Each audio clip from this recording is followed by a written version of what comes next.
Halo teman-teman, kembali lagi dengan saya Benny Mengatur Silaban. Di sini saya akan menjelaskan beberapa elemen-elemen mesin dan salah satu contoh dari mesin. Langsung saja, apa itu elemen mesin? Elemen mesin adalah bagian dari alat yang mempunyai bentuk serta fungsi tersendiri sehingga alat tersebut dapat memindahkan energi dan mempunyai efisiensi. Jadi, mesin merupakan alat yang dirakit dari berbagai jenis elemen mesin yang dapat memindahkan energi dan mempunyai efisiensi. Jadi kita lihat pada gambar pompa ini terdiri dari beberapa elemen mesin yang akan digabungkan sehingga dapat berfungsi untuk memindahkan energi serta dapat mempunyai efisiensi. Di sini ada beberapa jenis-jenis elemen mesin. Pertama yaitu sambungan, poros dan tab, bearing, puli dan sabuk, kopling, rantai dan sprocket, roda gigi, ring pegas dan seal. Yang terakhir itu ada pegas. Berikut penjelasan dari beberapa elemen mesin. Yang pertama yaitu sambungan adalah suatu elemen mesin yang digunakan untuk menyatukan bagian-bagian menjadi satu kesatuan yang utuh. Dan ada beberapa jenis-jenis sambungan yaitu sambungan ulir atau baut, yang kedua sambungan keling, yang ketiga itu sambungan las. Di mana sambungan ulir ini dibuat salah satu penyambung seperti profil baja. Dengan baut yang digunakan itu merupakan baut yang berkekuatan tinggi. Yang kedua itu sambungan keling. Sambungan keling ini merupakan sambungan yang digunakan untuk menyambung plat dan batang profil. Jadi untuk membuat sambungan ini digunakan paku keling yang dibuat khusus di pabrik. Adapun yang ketiga yaitu sambungan las. Sambungan las ini menyambung dua bagian logam dengan cara memanaskan sampai suhu lebur dengan memakai bahan pengisi atau tanpa bahan pengisi. Adapun poros dan tab. Poros ini merupakan salah satu bagian stationary yang berputar, biasanya berpenampang bulat di mana terpasang elemen-elemen seperti roda gigi, sprocket, engkol, dan elemen pemindah lainnya.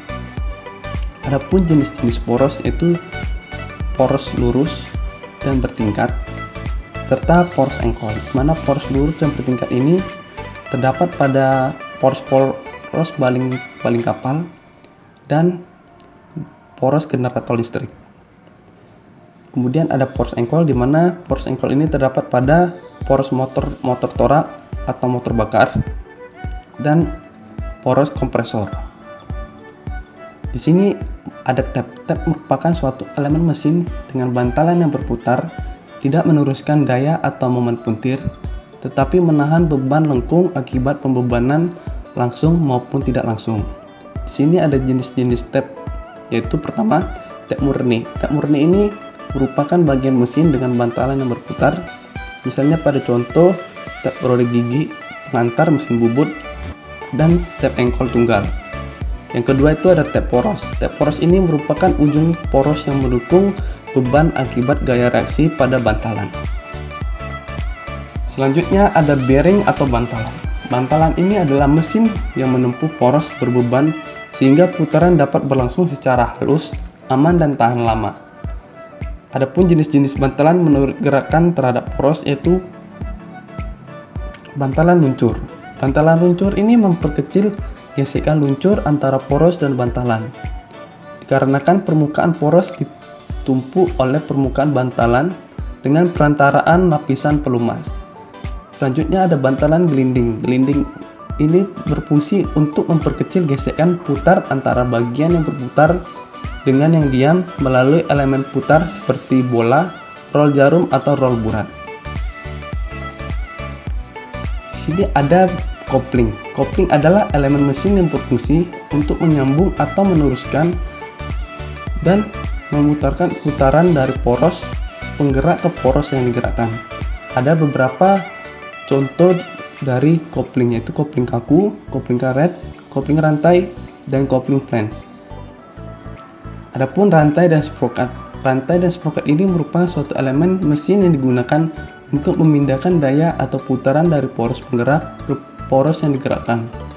Adapun dari jenis-jenis rantai yaitu rantai mata, dimana untuk menarik beban pada alat angkat.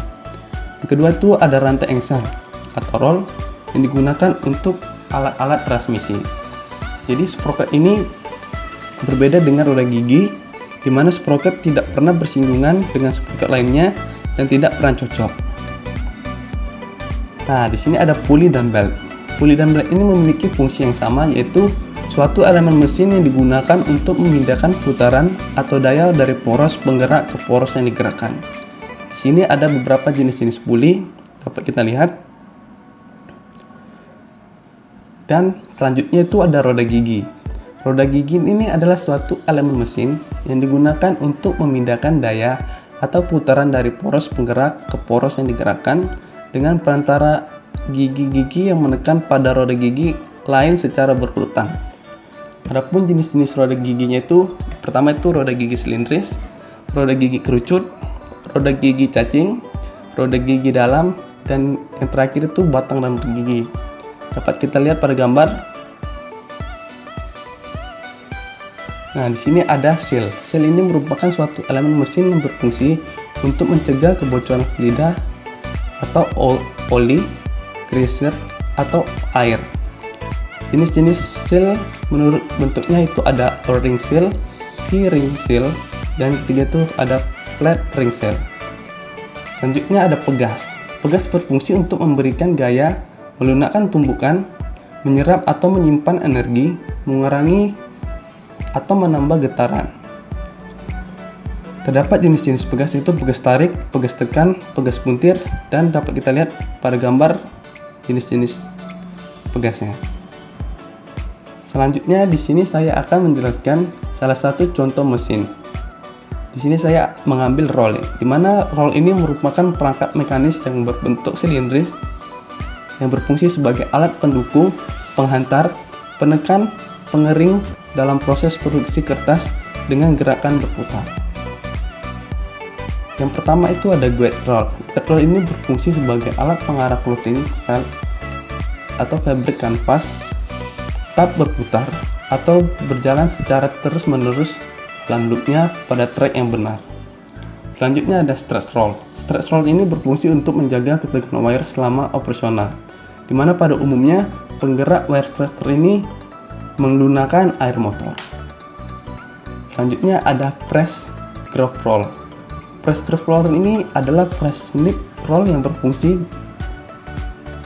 yang permukaannya di cover dengan polyrentane atau rubber yang diberi alur dengan desain tertentu yang bertujuan untuk meningkatkan dewatering air dari kertas tanpa merusak kertas. Selanjutnya ada pick up roll. Pick up roll ini bertujuan untuk mentransfer kertas ke press section. Selanjutnya ada spreader roll. Spreader roll ini berfungsi untuk menyebarkan ke arah sisi luar atau mengumpulkan ke arah sisi dalam clothing atau kertas sesuai kebutuhan dalam proses produksi kertas. Spreader roll ini bisa disebut dengan banana roll. Selanjutnya yang terakhir ada press roll. Press roll ini berfungsi untuk menekan kertas di antara dua roll dengan atau tanpa clothing di antaranya, yang bertujuan untuk mengeluarkan air atau proses dewatering, meratakan dan mengontrol ketebalan dan menghaluskan permukaan. Berikut dari penjelasan saya tentang beberapa elemen-elemen mesin dan contoh dari mesin. Semoga penjelasan saya ini bisa bermanfaat untuk kita semua. Terima kasih.